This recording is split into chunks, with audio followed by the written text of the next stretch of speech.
Brad, what's the approach for this weekend given the mathematics? Yeah, obviously the mathematics of the equation about where we sit is probably unlikely that we're going to be able to get through.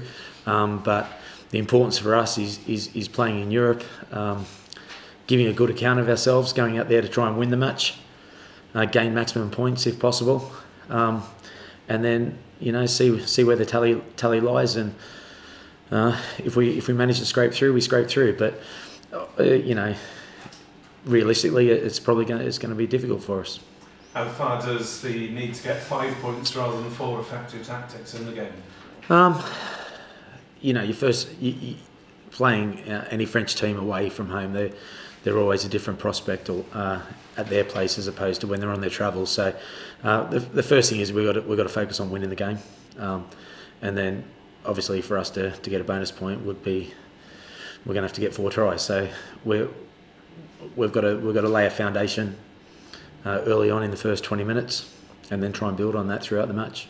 The likes of Cardiff Blues and the Dragons have won there in recent seasons, so there must be some hope. Yeah, exactly, and I'm not sure. The hard thing for us as a coaching group and as a team is we're not sure what sort of team Pau we're going to put out at home. So it's important for us that we just focus on ourselves and look to improve on our performances. Looking back at that second half of the Liberty Stadium against Worcester, which was greeted with some booing from the crowd, how have you analysed what went wrong there? Yeah, I don't think it was the second 40 that was the major issue, really. Personally, I think there are inaccuracies in our game throughout the 80 minutes that put us in these positions. We weren't able to really get anything going from our set piece attack. Obviously, the booing was coming from a kicking perspective.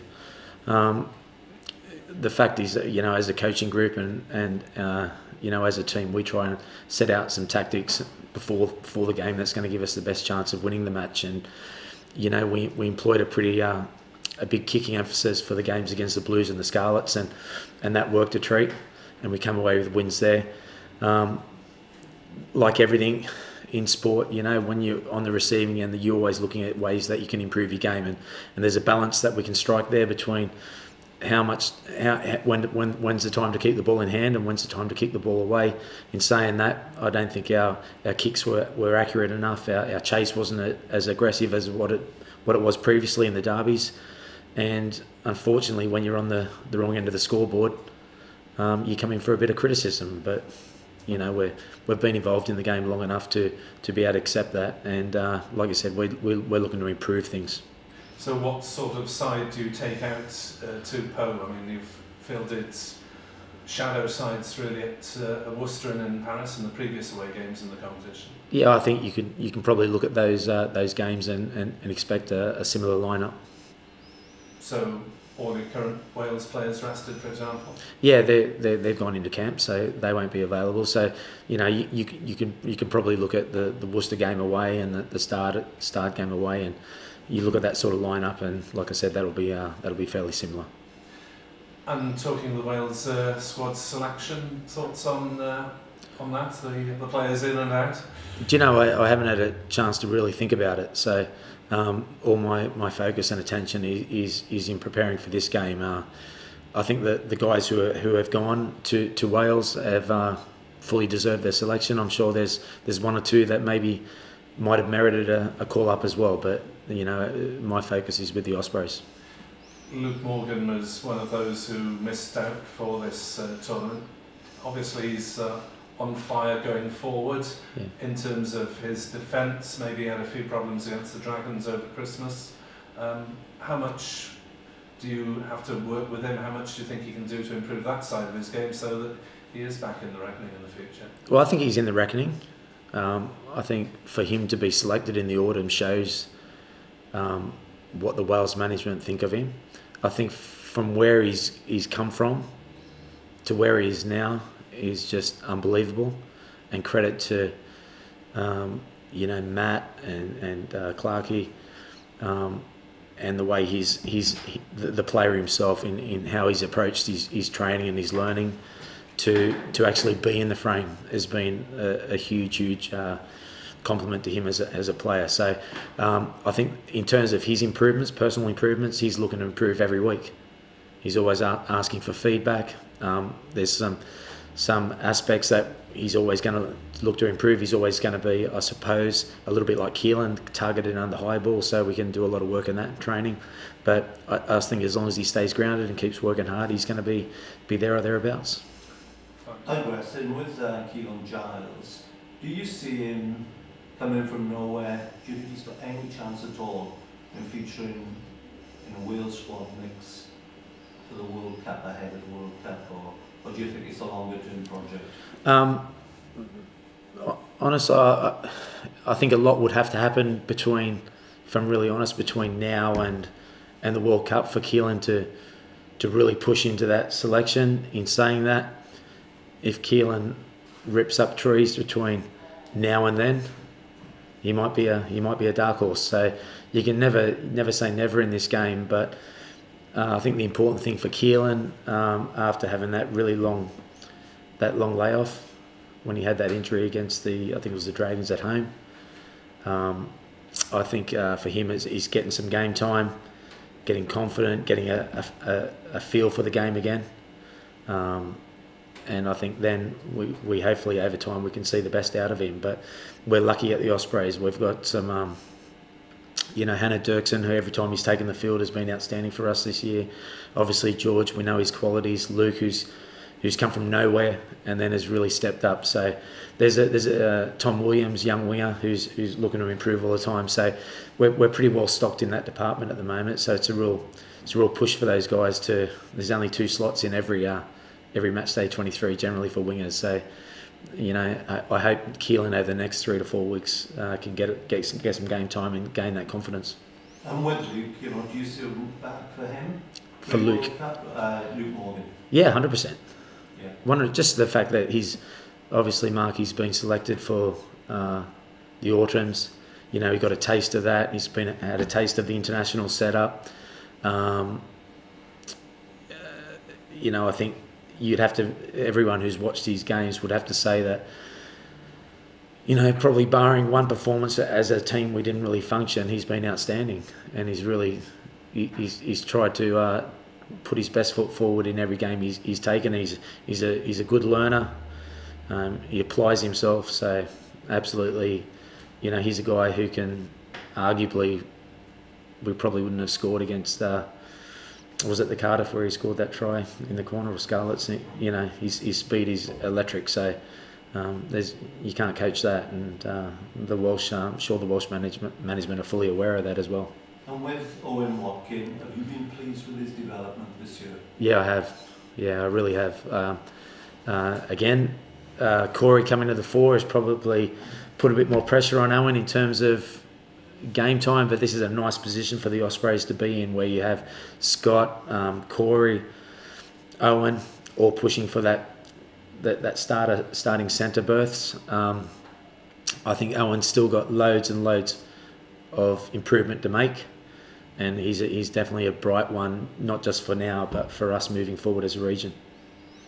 How big a factor has Scott been, just a presence around the place, obviously just come back and start to hit his best form again? Yeah, I think his best game for us for a while was against Cardiff. I thought he really showed his mettle there. But, especially with the backs that we have, it's a young back line. And to have him out there at 13 as a defensive captain, but also understanding the game with the ball. He's a really good voice for our 10s.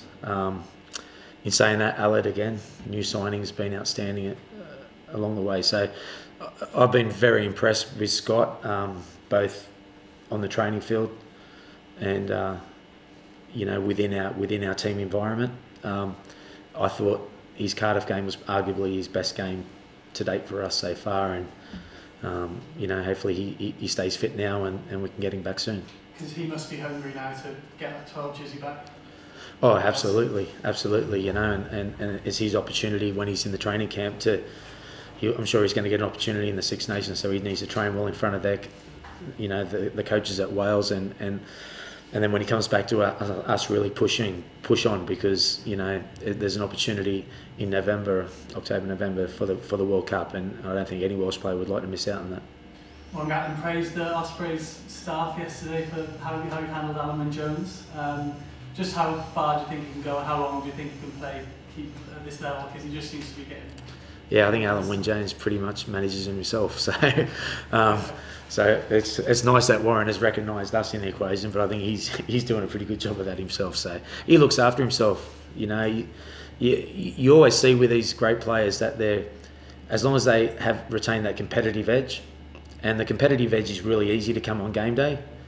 The competitive edge is actually, you know, on a pretty miserable winter's day, does he want to go out there and train and train as hard as he can? Every time he does that, comes out in the field, he does that. And I think as long as you maintain that hunger, I think Alan Wynne will decide when it's time to, when he wants to call it quits or he wants to keep going. I don't think, as a coach, I don't think we're going to have any say in that. Is he the type of player who will transition to coaching, do you think? It's too early to say. I think, you know, whilst the guys are playing, you want to, you know, there's an old saying, you know, you want to play for as long as possible. Then you move into coaching. You want to coach for as long as possible, and at the end of that, you probably want to be a coach developer. So, you know, I think Alan Wynne should just focus on what he wants to do, which is playing, and then the rest will look after itself. When are you expecting Nicky Smith and Dan Baker back? Have you got comeback dates for those guys? I don't have a comeback for Nicky. I think Dan actually popped his head into the office today, and I think Dan possibly could be, the Munster game could be his return. Not for the Munster game. He said he could play 80 minutes. I seriously doubt that, but no, Dan thought he might be back, you know, in that week, that Munster sort of week. So he's nearing it, Mark. So it's great news for the region. Yeah, because he's a ball carrier. He's a ball carrier. Yeah, we all know that, and obviously, you know, when Dan does come back, you know, I think it's been a 15-month spell out, so we can't expect miracles from him. And but to have him back, hopefully staying healthy and staying fit and well, you know, hopefully at the back end of our season, you know, we can really start to see that ball carry, which will be good ammunition for our attack. Good. Have you got anyone fit again for this week at all, coming back into the mix? Not off the top of my head. I think none of your props available. Porter, Fia. No. Overall, I mean, you say it's unlikely you'll go through. Is there any feeling in the region that, you know, you might have put yourself in a better position in this tournament if you had picked a slightly stronger side for one of the away games at least, or is it a missed opportunity, or do you think it's, you know, worthwhile taking a risk in terms of development? I think in terms of where we are as a region, I think it's very difficult to fight on all fronts in terms of the Challenge Cup. With the way, you know, you look at the sides in the Challenge Cup, there's some pretty. Claremont are in the Challenge Cup, Northampton are in the Challenge Cup.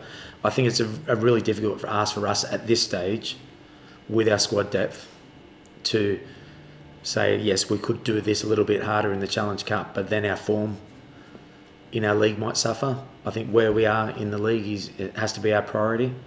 Anything else that we got out of the Challenge Cup was going to be a bonus, and we've been able to, within the Challenge Cup, expose a lot of our younger players to European rugby, and hopefully over time that will give us, you know, we'll get that payback in some time in the future, that we develop our squad depth as a region.